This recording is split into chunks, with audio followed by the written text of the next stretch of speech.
Magandang umaga! Ayan nga po, naisipan ko na pagising ko ay may kaharap na akong kamera. Hoy! Sumisingaw na ang bungi ko. Hirap na ako sa pagsasalita dahil hindi ako... Yun na nga po, at kapag magsalita ako ay para akong bulol. Siguro nga po ang kadahilan nito ay naglagay ako dito na yung ginawa ko lang ng ngipin. Uy! At yan na nga po, tinanggal ko na yung ngipin na ginawa ko na ilinagay ko sa bungi ko. Ito nga ay napanood ko sa TikTok kaya ako ay napabili. At ngayon nga dahil nagtitipid ako at wala pa akong pantanggal sa ngipin na naiwan, kaya tipid muna. At yun na nga po, sabi ng aking kapatid ay magpagawa na lang ako ng pustiso. At sabi ko sa kanya, no, sunod na lang ako magpagawa ng ngipin ko. At ayan na nga po, nagtutupi ako ng aking hinigaan. At ngayon maaga ako nagising dahil kapag hindi ako maagang gumigising ay may nagsisigaw dahil bibili na daw sila. Yun na nga po, dito na ako natulog sa aking kubo na tindahan. Yun na nga po, kapag maaga ako gumising, naku po, wala pong bumibili. Pero kapag hindi ako gumigising, naku po, ang daming bumibili. Ayun na nga, sabi ng kapatid ko, di wag na lang ako gigising ng maaga. At yun na nga po, pag dito ako natutulog ng gabi, ay hinaharang ko ang isang karton sa pintuan. At ayan na nga po, kapag umaga naman ay pahirapan ng ayos. At yan na nga po, nailagay ko na ang dalawang karton doon at isa naman yung karton na ilagay ko riyan. At yan na nga po, nagtitiis po ako sa maliit na kubo na aking pinagtitindahan. Kahit sa papaano ay mayroon akong pinagkukunan o pinagkakakitaan ba? At yan na nga po, marami pong nagsasabi sa akin, bakit hindi daw ako magtrabaho? Para raw makatulong ako sa aking magulang. Uy, grabe, ang gagaling nila magsalita. Pero hindi ko na lang pinapansin dahil naman buhay ko naman to at ako naman ang makakapagpasya kung ano ang aking gagawin. Yun na nga, napapalpak nga ako minsan sa aking ginagawa at nananayang lang ako ng aking pera. At ayun na nga po, naglilinis pa rin ako at nag-aayos ng aking hinigaan. Yun na nga po, dahil sa una na pagtinda ko ay tinamad ako dahil ang dami ng utang at naiinis na ako at nabubushit na ako kaya pinabayaan ko na lang. Uy, joke lang yun. Hindi naman sa ganun. Ngayon lang naman ako nagtinda ng aking tindahan. Sinubukan ko kung talagang mapapalago ko ang ganitong pamamaraan ng paghahanap buhay. Naku po, yun lang nga ay nabubugbog ako sa utang. Minsan nga ay nakakaabot ng isang buwan. Ang sabi ko nga, dapat isang linggo lang ang aking papautang pero umuo sila. At syempre naman, hindi ko naman sila nasisingil dahil naawa talaga ang aking munting puso. Kapag wala na akong mapambili dito, ay ginagawa ko na lang, tatawa na lang ako at tatawa na lang. Oy, hindi ko na lang maiwasan ng gumiti at tatawanan ko na lang kapag wala akong mapambili dito.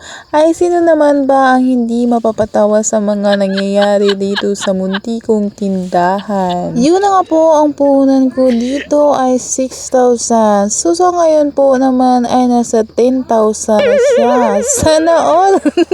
Sa totoo lang naman din, minsan nga ay nakakapagsabi ako sa mga nangungutang sa akin na isang linggo lang naman po, please. Pero yung mga naman talaga, pag hindi sila binabayaran ng kanilang pinagtatrabahuhan, ay nako, doon talaga nalulungkot ang aking puso. Sasabihan ako na wala kami pang sahod ngayon. At syempre naman ako ay oo na lang, o sige, sa sunod na linggo na naman. At syempre na nga talagang hindi ko naman sila masisisi o mapipilit kung wala naman silang pera. Yun na nga naman dito, nangutang sa akin ay puros naman mga kamag-anak ko naman. At syempre naman, nagbabayad naman sila ng maayos kapag meron naman silang sahod. At yun na nga naman po ay pumunta ako sa aking mga bulaklak na aking tinatanim at inaalagaan ng mabuti na katulad ng aking mga yun na nga dahil napabayaan ko nakaraan dahil nagpa-opera ako ay muntik na silang mamatay at maubos. At yun na nga po dahil kapag nagbubuhat ako ng mabigat, naku po, laging sermon ng aking nanay nga. At syempre ngayon walang aking mahiwagang nanay sa aming mahiwagang bahay kaya ito magbubuhat tayo at magdidilig. At syempre naman hindi naman ako nagbubuhat yung as in mabigat talaga, yung sakto lang na kaya at sobrang gaan. Yun na po dahil wala po akong ibang nagagawa kaya ito na lang ang iba kong pinagkakabalahan. Una sa tindahan, pangalawa dito at pangatlo sa bahay namin. At kapag papasok naman ako sa bahay namin, naku po, gulo-gulo ang buhay ko at para akong nililindol ng hindi ko alam na parang binabagyo.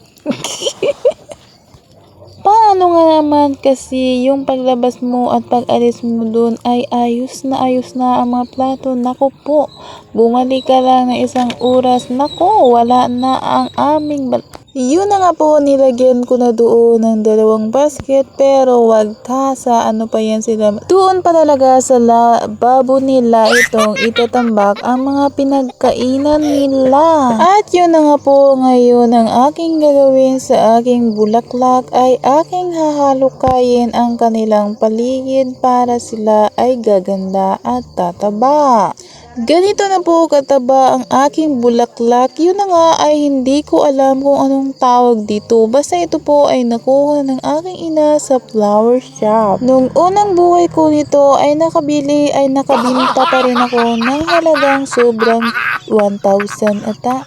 At ayaw na nga po, patuloy po tayo maghalo kahit sa ating halaman ay baka kung may magdaan ay bibili sila. Nung hindi sana ako nagpa-opera nito ay namadami na sana sila. Yung pati nga yung binubuhay ko sa plastic ay naibibinta ko rin ito ng halagang 50 pesos. Sana all. Hindi ko ba alam kung bakit ba mahilig ako magtanim kahit na mga sa paligid-ligid lang ng aming bahay na parang akala mo ba na hindi sila mabubuhay. Hindi kasi ako mapakali kapag hindi ako makapagtanim ng ganitong bulaklak.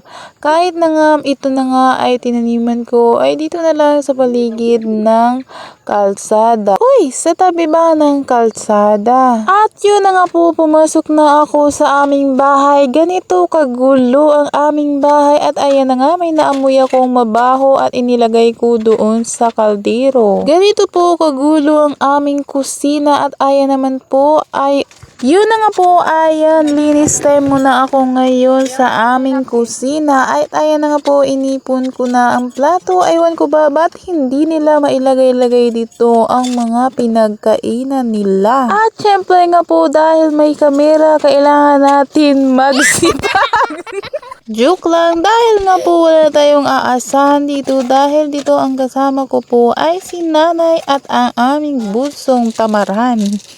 Joke! Hindi naman, masipag naman ang aming bunso kaso nga lang hindi ko alam kung bakit ganito kakalat at ayan nga po nilinis ko na ang aming lalagyan ng plato, tinrapuhan para ba matanggal ang mga alikabok. Ayan na nga po, tinanggal ko na yung iba dyan. Yun na nga po, natapos ko na po ang linisan sa loob. Ay naku, naiwan ko ang kamera ko at aking binalikan. Yun na nga po, ay nagpatuloy na ako sa aking paglalakad at naghanap na ako ng kalabasa.